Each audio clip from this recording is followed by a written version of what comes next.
Warning, the following episode will discuss topics of gambling addiction and suicide which may trigger potential distress. Please watch at your own discretion. If you're seeking treatment, support or early intervention, please go to www.epicglobalsolutions.com/get-help/.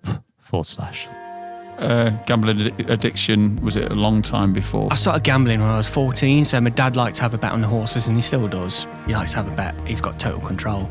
Married my wife Becky at the age of 25 and I got introduced to online gambling then. When we fell pregnant with Joel, I was in active gambling addiction, so it was a very humongous time for me. It was, nobody knew about what I was going through at all, and then I'm about to be a father for the first time as well. And Joel was the reason why I'm still on this planet, basically, really. I was like doing things like going down the motorway, driving, see how far I can drive with my eyes closed at 70, 80 miles an hour. As soon as your wife was pregnant and you found out that you was going to be a dad for the first time, I suppose no longer it's just your journey. It's... Becky fell pregnant with our first child, and that was one thing that kept me going. Why should I leave my child without a father? And even though I struggled on, I continued to gamble, but I didn't know how to get help. I felt ashamed, embarrassed and alone. Just before that photo was taken, I had him on my lap and I was Googling ways to kill myself. I thought the only way I was going to stop it, if I wasn't to kill myself, was I went into my cellar, picked up a hammer, smashed my computer to bits. So how was that moment of being found out and your wife recognising some of the problems you got yourself into? The biggest thing you lose is the trust in you. You can't be trusted with anything because I've lied for so long, I've covered up things for so long. Hello and welcome back to the Dad Space Connects With podcast, the show that takes a deep dive into the trials and tribulations of what it's like to be a dad and brings some of those difficult conversations to the forefront. I'm your host, Sean Barker, and these are my co-hosts, Luke Wilkinson and Lucas Carter. Today we'll be talking to Andy Margett. So normally we have small talk. It's a little bit different today. What we're going for today? Yeah, so we've mixed up. So we've gone for dad jokes to try and lighten the mood a little bit, but I'm expecting you three to carry it, being the nominated non-dad in the group. So you three have got to deliver it. Okay. I'm actually quite interested in the dad joke. Normally, your small talk doesn't enthuse me in any way. That's good to know. I'm doing my job really well. Well, I'm honest, mate. I'm honest. We've not seen each other for that long. He's just gone straight in. Lucas, you do not enthuse me. Gone. My feelings. Yeah, sorry, mate. Well, I'm quite interested in this one. So dad's jokes. We've got three, yeah? Three, yeah. Three. Shall I start the ball rolling? You seem so excited and enthusiastic about it. I don't know what your favourite comedians are, but I love Tim Vine. Anyone know Tim Vine? With the piano? Yeah. Long hair piano. Is that the one? No, that's Tim. Sorry. Tim Minchin. Oh, sorry. Good guess. Sorry. So you don't know Tim Vine? No, I ain't got a clue. So he's just dad jokes. Okay. There's a guy called Stuart Francis who's kind of dad jokes and stuff like that. So it's kind of my banter. I don't know if it always was. I'm guessing when I was younger it wasn't at all. And I looked at my dad and I'm like, what's he on about? But the older you get, when you hit your 40s and plus, you start to find things funny. So I'm going to start the ball rolling with my first one. Did you know that all tennis players are witches? For example, Goran, even he's a witch. No! I want to, but I think it'd Seriously? No. It's a classic, the awkwardness of it. Well, it was awkward. Yeah. I can't believe you don't like it. Okay, second one. A guy ran up to me today and said, "Benag," right in my face. I thought that's bang out of order. I've heard that one before. See, yeah, okay. So Tim, yeah. I don't get that. Wilko. Say it again. So a man runs up to me and shouts, "Benag," in my face. Yeah. That's bang out of order. I don't get it. Can you spell?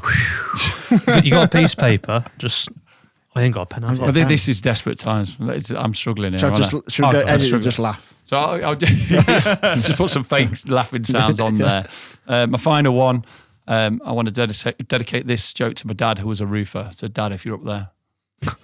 Okay. A little bit. Yeah. I get a little bit. Obviously different humour, guys. A little bit. Well, at least my three are out the way. So, over to you. So, yeah, I mean, I used to be always really clean shaven, but I started to grow like it, really. So I used to really hate the facial hair at the time, but then it grew at me. Okay. Oh, God, that's bad. Okay. can't tell him. Drag that one out there, to be fair. Yeah, that's still I'm starting to feel good about mine now. What is brown and sticky? A stick. Okay, yeah. That's terrible. Yeah. What did the ocean say to the beach? Nothing. It just waved. They are, I would say, classic bad jokes. I think Dad you jokes, are yeah. you're top one at the minute. I'm doing all You're right. up there, you're up And there. I didn't have to read, which You are clearly is Portsmouth, going to yeah. happen now. I've got yeah, 'cause you- I haven't got okay. years of dadhood Okay. to rely on here. My Okay, memory's fair enough. back sieve. So, why are Christmas trees bad at knitting? They always drop their needles. Lucas, we hoping this is going to go slightly different to how it is What if it's a going. fake Yeah, I know. I need to try and deliver it. Come on, come on. You've got this. I haven't got this. Because the only thing I can do with dad jokes is turn to me dogs, and the dogs aren't going to laugh back at me, are they? What do you do to have a space party? You plan it. Oh, yeah, okay. I think you've been on the Yeah, same that's website. not and bad. I've It's been not on. bad. Yeah, yeah. That's on the Well, CV. Wilko's given us Website, nothing, by the way. He's not helping us out at all. What did the grape say when you stepped on it? Nothing, just a little wine. Yeah. I have to do that as a result. Oh dear. I've got a few like snorts sort of thing. I'll take. Yeah, yeah, you've That's a got to take result. that, mate. Wilko. So yeah, so I made a song about a tortilla, but that's just a rap. Thanks, Andy. Why is everyone looking at me like they're wanting me to give You're- us some You're so enthusiastic. Well, looking to you for approval. for Again, it this. must be the delivery. Go on, Wilko. Next one. And then, why did the egg have a day off? Because it was Friday. Cheers, box. Yeah, Thanks, you're thanks, welcome. thanks, thanks. You're welcome. And last one, I had to write it down because I do get it confused, is why couldn't a tree get onto their computer? Couldn't log on. Yeah, I saw that on my Yes, list. yes, Yes, as well. yes. That's it. We got the best laugh that we knew the answer. Just Yeah, because you cheated. yeah, fair enough. That's a bit of It's research. massive capital letters, log on, because that's how I got to deliver it. Log on. See there, look, that's me. You, Yeah. You're thinking small talk Yeah. might have been good, Wilko. Oh, I love Yeah. that. I was trying to bring Essex into it as well. Where's Right, Essex, okay, Towing, yeah. but I couldn't, like a joke about them, but I thought I wouldn't. Okay, Sorry for that. Shall we move on? yeah. Let's Well, small move on. talk is now looking like it was probably the thing. The dad's joke has gone Yeah. like, Loved it. yeah. That's it. Okay, fair Small enough. talk's gone. Dad's Small- jokes are in.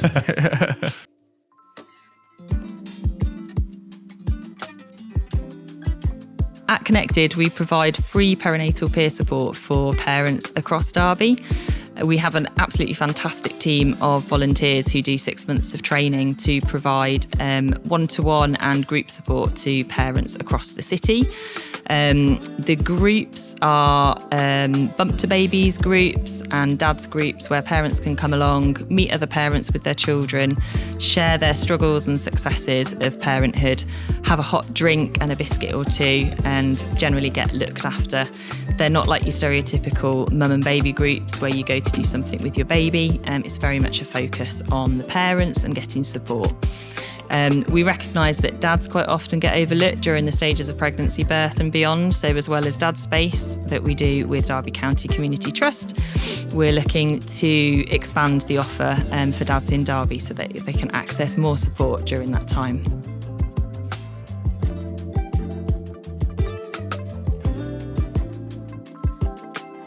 Well, let's first off introduce Andy. It's great to have you here. Obviously, we've had different guests for different reasons, and we wanted to talk about dads and obviously Yeah. parenthood and how it can be a very different journey for everyone. So if you can give us a little insight of why you're here and maybe some of your story. Yeah, certainly. I'm a married man with 3 amazing children. Joel, who's 17, Liam, who's middle child at 14 and gives me a lot of grief half the time, as middle child do.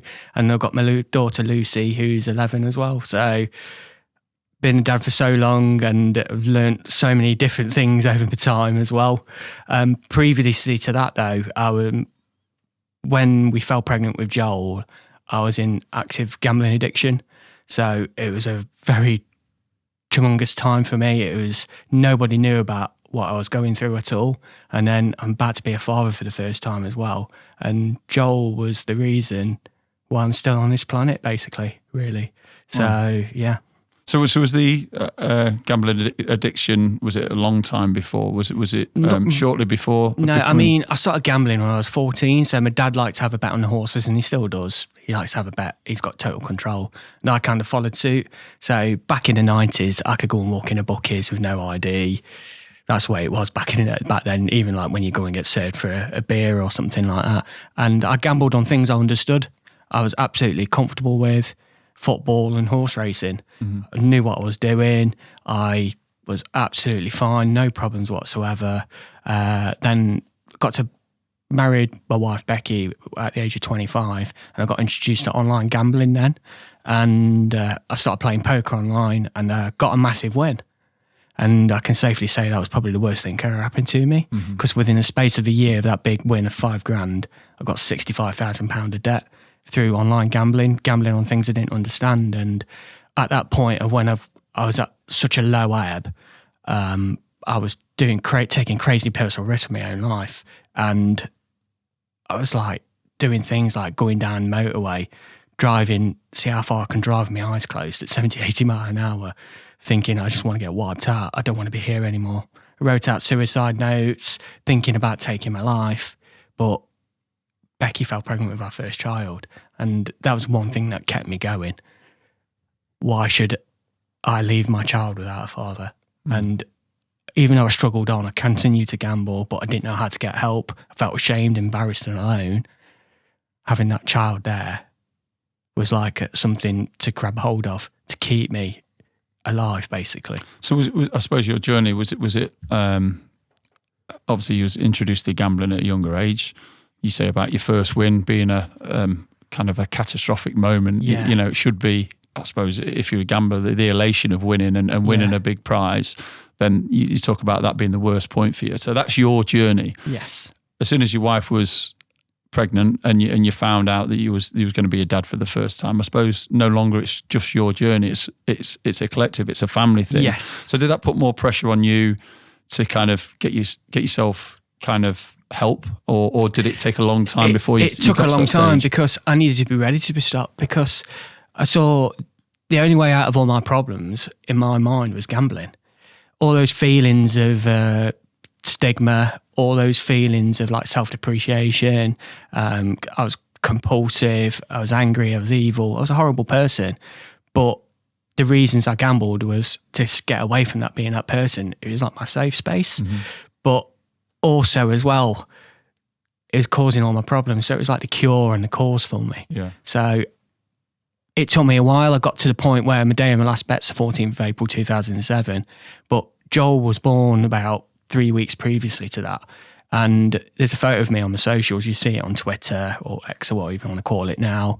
And there's a photo of me with him on my lap. He's 4 days old, and everybody's elated around me.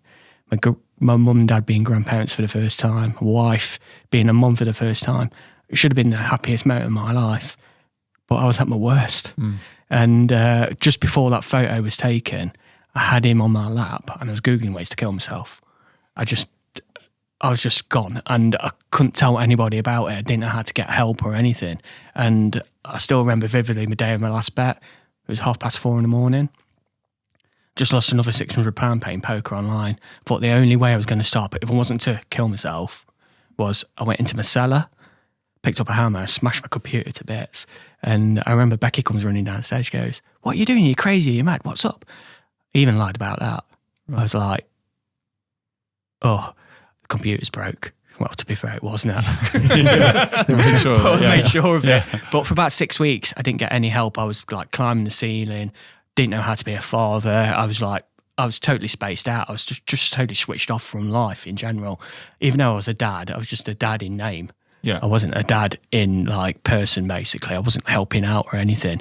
And then I remember one Friday afternoon, about 6 weeks after I'd stopped gambling, I came home from work. I used to work at Toyota. I opened the door and Becky was there. Got Joel giggling away without a care in the world, 3 months old, in one arm. What's this? Bank statement. And she found out.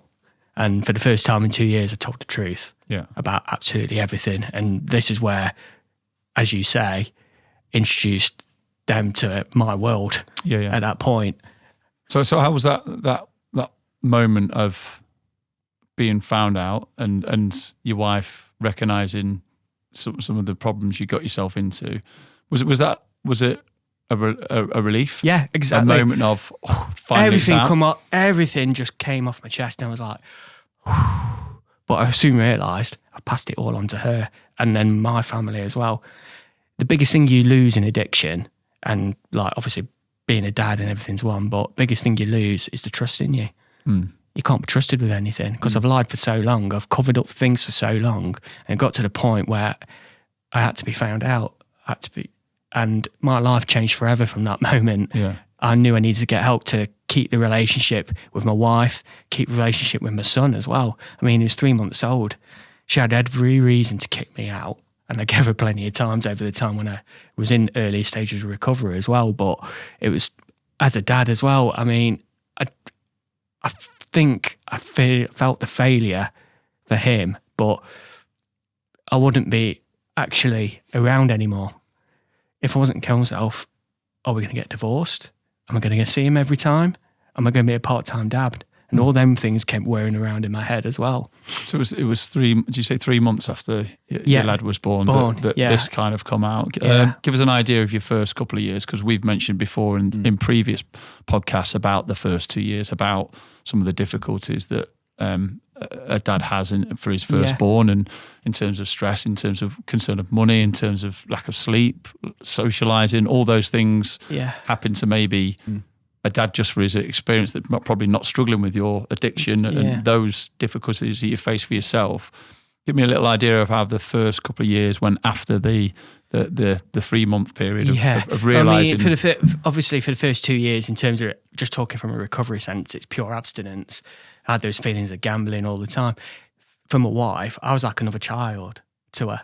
So I was like a brother to my son, so to speak. But I was like a 27-year-old man who's not trusted with money or anything. So I had to grow up really quick. Obviously, with having another mouth to feed, someone else to care, to love for as well. And that first year or so was just obviously trying to learn about being a dad, but trying to like make sure I keep my recovery in check as well, and taking it like a day at a time, going to Gamblers Anonymous. I was actually learning off people there as well, because for the first time when I went and got help there, some of them were dads in that room. And I was learning off them how to be a dad again, and how to rebuild my relationships, not just with my wife, but how to look after a young son, how they're going to be affected when they're older. They're going to find out about what I did when they was their age and stuff as well. And it was hard going, and at times when those gambling urges came as well, I'm like, I can just do with switching off being dad now, or just being Andy anymore. Do I go back and have a bet? And that could be my release. But I devoted my time and just got knuckled into being a family man again, and probably even over-egged it at times. I struggle now to pat myself on the back. And looking back now, probably should have done it a lot more, because I stood up and been counted to be there for him, and did everything what I should have been doing and more. And it was hard for my wife. And if she wasn't there for it, I don't know where I would have been as a dad. You know, sorry to interrupt, but like you were talking very importantly, like the two, you're Andy, and you're a dad. And I think we said before, it's two different things, and people struggle. So with everything you were going through, your thoughts, feelings, trying to be Andy who's trying to stop gambling to Andy who's trying to be a dad, what kind of made it click to go, I'm going to sway to being a dad and really focus on that? What was it that clicked? Can you remember? I would have lost everything. Okay. I would have lost everything that I've ever loved, ever cherished. I hurt people, don't get me wrong. I had to rebuild that trust, that love. I think that was the key element, rebuilding the trust in me as a dad. Most important is in relationships with Becky and the rest of my family as well, but reconnecting, getting the right, making sure I'm like, I'm doing well in myself, but also that was being selfish, but I had to be selfish at some points, but making sure I was there and present as a dad, doing everything to support my wife, being there to give the love and support that they've given me throughout that time as well. It's remarkable how many, the different podcasts we've had and some of the gentlemen we've had on to talk about very similar words are raised, trust, kind of presence, being present with your kid. And I think we've seen in all different circumstances that's a key thing, to be present with your child. And kind of listening to your story, you almost, until you realise you're pregnant, you couldn't kind of cope with your own demons in terms of what you were searching for and what you were trying to get away from. In some ways, in the first 2 years and having kids, it kind of tested you to the limits, but in other ways, probably it might have been something that you needed. Yeah. So after your first few months, and we talked about trust with your wife, how important was she on this journey? Because we'll obviously keep on chatting about you and your journey and some of the amazing things you've done to be here and to be a wonderful father. But it's important that we touch on kind of your partner and the trust that she gave you and the time that she allowed you to probably to deal with this. Yeah. She, in terms of addiction and recovery, I recover quicker than her. It's affected others that have a massive problem. And Beck, if she wasn't there, I don't know where I would have been. And I'm so lucky to have her by my side. I was so lucky to have her by my side at that time, really important time, because I passed all my rubbish onto her. And she was like being a mother to two people, really. And it was so difficult. But I had to prove myself over again as a person, and prove myself as a dad, prove myself as Andy as well to her, that obviously we took our marriage vows and till death do us part. And she got a ton of support off her family as well to deal with me, because I was, that first year of being a dad, I had to rebuild myself, let alone try to be a dad as well at the same time. And without her love and support, I don't think I would have made it. No, sorry, Sean. It's really important. I was just listening on not every word, like I'm going to hang off it, but how you both made that strong connection to go, do you know what, we made vows, like you're saying about the vows. And yes, you had to go and prove a little bit extra, but I think sometimes males, we don't think that the female or any person in their life are going to be that supportive. So that's why they don't open up. That's why, unfortunately, some males do complete suicide, because they feel no one's going to support them. So what could you say, and this is not like a rally cry, but what could you say that someone could listen and go, do you know what, I'm going to make that decision to go, I'm going to open up? Open up. I mean, when I was like on the verge of opening up years ago, it was like 25, 26, this is talking what, 15, 20 years ago. And it was a totally different culture back then. Everyone saw the man as a strong person and everything. He had stiff British upper lip. Get a grip used to be the response. I mean, I worked at Toyota, so I worked with a lot of people who were like ex-armed forces, ex-miners, so real tough men. And if you didn't talk about your mental health problems at all, or your struggles in life or anything, you were the strong person, you get a grip, you get on with life. Whereas if you're a female, you talk about it, you get a bit upset about it, etc. But it's a rallying call, it is. Open up, talk. Yeah. Best thing I ever did. I mean, I wish I opened up sooner. I had opportunities to, especially like 6 months after that big win where I was starting to really unravel in addiction. But open up at all points in your life. Talk about how you're feeling. It does get better. And take everything a day at a time. You know that day when you come home and she had the bank statement? Yeah. At that point, even though everything's sunk inside of you, because I can kind of, the feelings that you had, obviously it's not those feelings I've had them before where you think, I can't cope with this, but it's probably the best thing that's ever happened.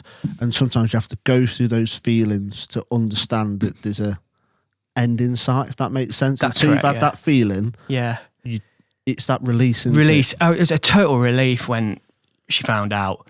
I was building up to the point where I was going to talk to her anyway about it, but my mind was made up for me. And there on the spin, luckily, I told the truth. I just came out with the truth for the first time. And being honest about who you are and what you've done, that's when you can heal, start to heal again. The healing process starts from that day.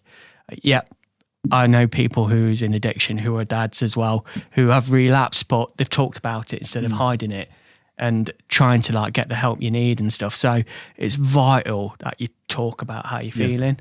Yep, you might not be comfortable talking about it. Find someone who you can talk to comfortably about it. It might not be your partner, it might be a friend, it might be a work colleague, it might be someone who can get you help at work as well. Best way to get out of probably most life's problems is to talk about how you're feeling, and the better it will get, I can promise you that. Is there any key things that with your gambling addiction and then becoming a father that are kind of linked, or you find more difficult, you think, in terms of being a parent?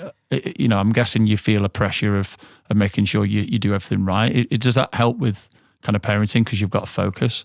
Yeah. Is there a little bit that kind of I don't know, makes it harder for you? What kind of things might you struggle with? I think the thing I struggle with most is I have to be selfish in my recovery sometimes. Okay. So I look after number one first in terms of my recovery. I wake up every day. I mean, especially in the first couple of years, I wake up every day. Just for today, I will not bet. As long as I get my head on the pillow that night, I can stay away and had that bet. Don't have that bet. It's been a successful day.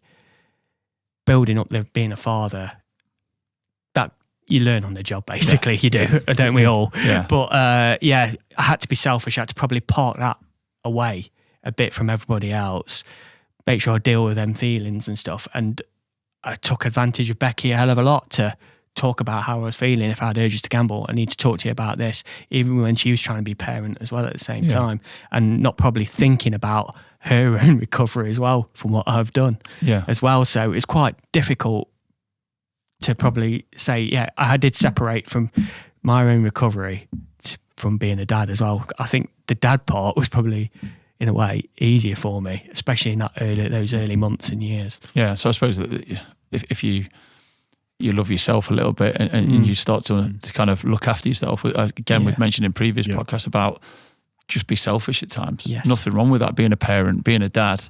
There's nothing wrong with being selfish and just saying, I need some time on my own. I need to separate myself. And for you, it was, I need to look after myself first, because if you can't look after yourself, you can't look after your kids. Absolutely. And you can't look after your wife. Yeah. And that process, was that quite early on in terms of your recovery, in terms of being a dad, that you and your wife, Beck, kind of realised that that's the way that you needed to go, that's the way that you needed to heal, that's the way that you needed to develop as a human and as a dad? Yeah, definitely. I think so, because I think if this happened when probably Joel was probably 4 or 5, it might have been a lot worse, I think, because I've already been that dad, but I probably would have been even more absent in his growing up. So I'd probably miss out on key birthdays and Christmas and things like that, really. So in a way, I know it's probably the wrong word, but I'm probably lucky that I got found out early on in his childhood life, because I don't think he'd probably see the aspects of how bad it was between me and Becky, even though it was a relief in telling her. I absolutely abused her trust and her loving me. And obviously we had to work on rebuilding relationship as well, because we was hanging on by a thread at times. So I bet the guilt would have been even bigger. Oh, Three kids now. 3 kids now. So how long was before your second? So Liam's 3 years on. So he was born on Valentine's Day, and my daughter Lucy was born on Christmas Day. Wow. So what are the odds of that? Yeah. Here's your dad joke for you. I tell that one when I go out and do work. So I go and tell my story in schools around the UK, and I tell that joke every time, and I have to go in and lean in and say, look, you're supposed to laugh at this. So I suppose with the having your second kid, it was almost like we feel comfortable that I've worked on myself enough. I've worked with the family enough. I've worked with my wife enough. We're now at a stage in life where it's never going to go away. You're past and your addiction, it's not going to go. We know that. But between each other and the way that we've kind of worked together, you got to a stage where you go, well, we want a second child. We want to grow this family. We feel like that's the next step for us. Yes, definitely. I mean, the first 2 years are always the hardest in terms of recovery from addiction and everything, but we slowly rebuilt trust, and then we slowly fell in love with each other again as well. I mean, Becky wouldn't hold my hand for months. She'd walk in front of me, walk behind me while we were in the early stages of my recovery, only talk to me when she needed to. But I had to prove to be honest, be trustful. And over time heals.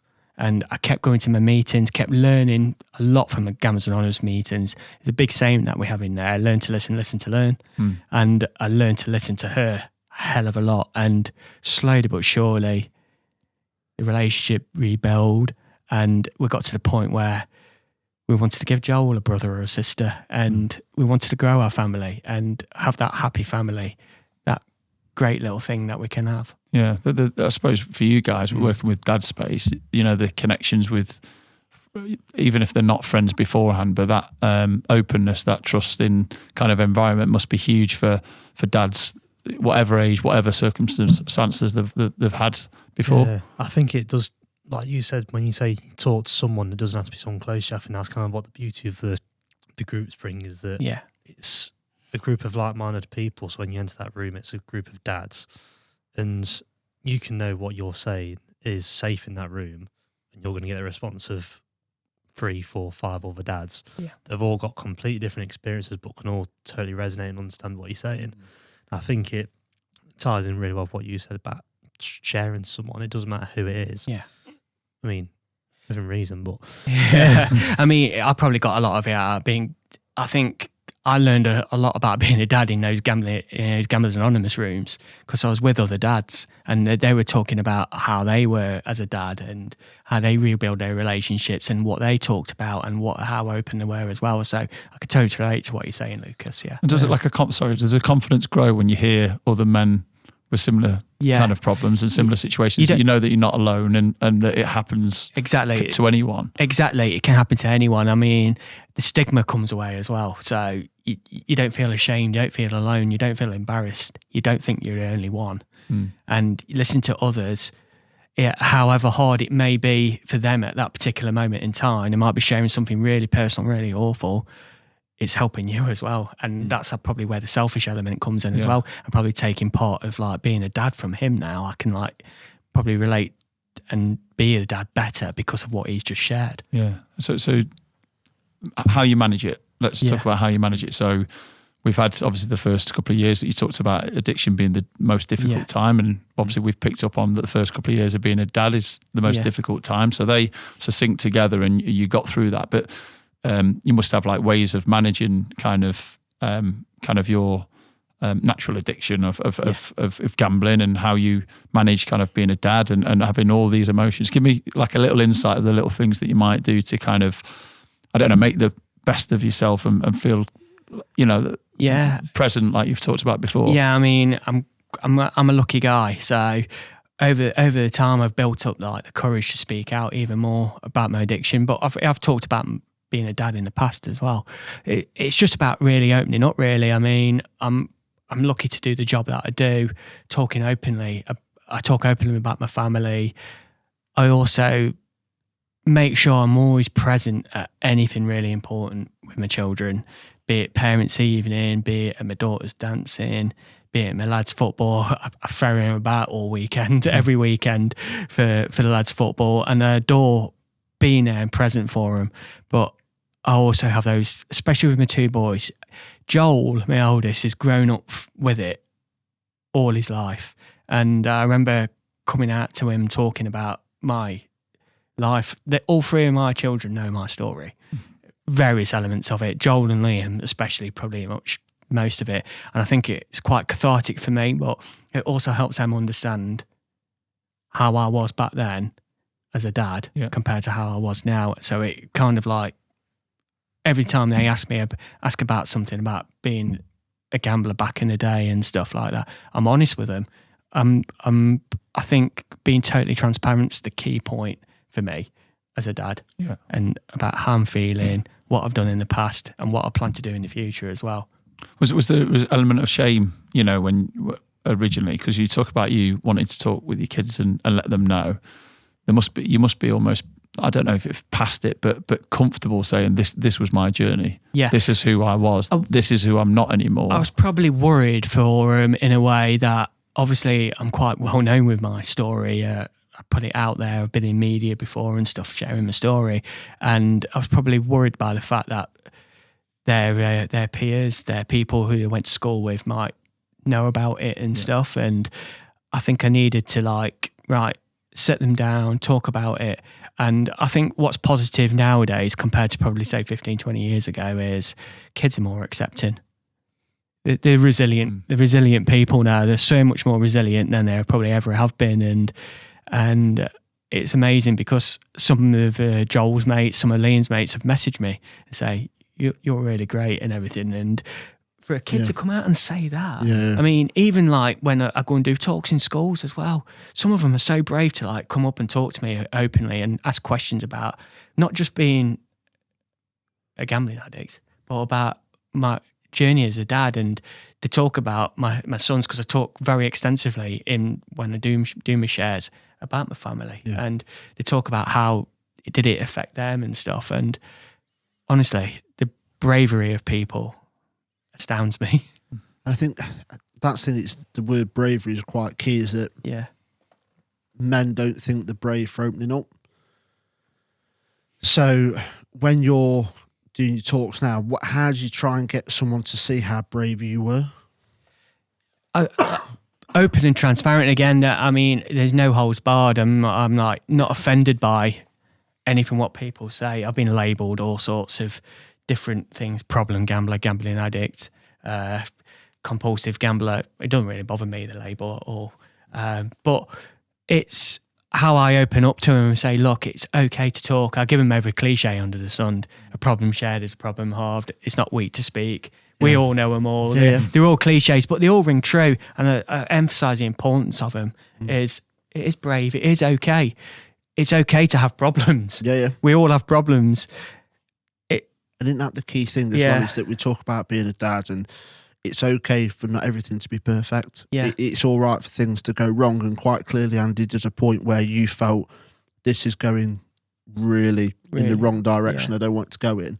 But there's a point you recognise, and I think this is what we're trying to say in these podcasts, is that it doesn't matter what addiction, what troubles you're going through, the longer you leave it and the less you share is the worse it's going to get. And I think we're trying to spread that message of not just saying it to tick a box, we're trying to show real life examples. So when we say about brave and being resilient and being present, how do those 3 or 4 words now relate to you now? Relate to me now? Being present, being the dad I am, being successful in life, showing that whatever troubles that you may have in life, you can rebound from them. You can be that person. It's okay to be struggling, but it's also always a positive way out. Brilliant. I think the question I've got is that obviously your first experience in that first pregnancy phase in the first couple of years is probably quite different to your second 2 children. How did you cope that? Because I think the first time you was probably maybe the edge of having a child was taken off a bit. She had something very massive to focus on here, and you didn't have time to really think about what it was to be a dad. And like I said, you picked those things up going through to the meetings. But the second time and the third time, what was that experience like? Was it different? Did you feel a bit more full on and a bit more? I was there. I was more present, but I was more probably relieved in a way as well that I was there, because there was every opportunity that I wouldn't have been there. But that's what probably kept me going. Like when we fell pregnant for the second time, we did lose one between Liam and Lucy in terms of a miscarriage as well. So I think it's important to talk about that really as well, because that's where I had to really grow up and be a man, be a husband and be a father. And when we lost the one in between, because I was lucky, because I learned all those tragic life situations happen on a daily basis. And I had to give all the love and support to Becky that she'd given me through my addiction recovery. Almost like your turn to repay the favour. In a way, and that's probably a crude way to do it, but it's right. It's right. It's absolutely right. And I learned again through GA, Gamblers Anonymous, how to deal with these tragic life situations. And we laughed, we cried, we loved, we cried a bit more. We talked about it, about how we're feeling. We got support that we needed as well. And we were blessed later on in the year by Lucy coming on Christmas Day. So, because Becky always thought that was the daughter that she was going to lose. She lost. But we were lucky. We were very blessed. Yeah. So final little bit, I suppose it's a little bit of a question. If you had one bit of advice for someone in the first year or two of being a dad, what would it be? Be present. Be present. You're never going to get that time back. Remember as much as you can about being a dad. Be there every step of the way. Support your partner, married or single or whatever you are. Just love, trust, be honourable, and make sure you're present. Wonderful. It's we've had some wonderful guests talk about some really dark times and some difficult moments. And I don't know what you two think, but every single one has resonated in some way. Being a dad, completely different journeys, completely different problems that we all face. But there's moments and there's little times in everyone's journey as being a dad to kind of to recognise the struggles you go through. And your journey has been one that's been despair at times, and you talk about some of the really dark times, but to see where you've gone, to see where you are, to see how you work day to day to be the best dad, to be the best husband, to be the best person you can. And like you said, to be present is such a wonderful thing. So I want to thank you for being on here and being so open and honest, talking to us. It's a pleasure. It's a remarkable journey, and you should take a lot of credit for what you've done and how you've worked with your wife to have a wonderful family. Thank you very much. I really appreciate to be here today. Thank you for tuning into the Dad Space podcast. Please join us next time. Remember to like and subscribe to the channel, and for any information regarding Dad Space groups where we discuss these kind of topics, please visit the Derby County Community Trust website. See you next time.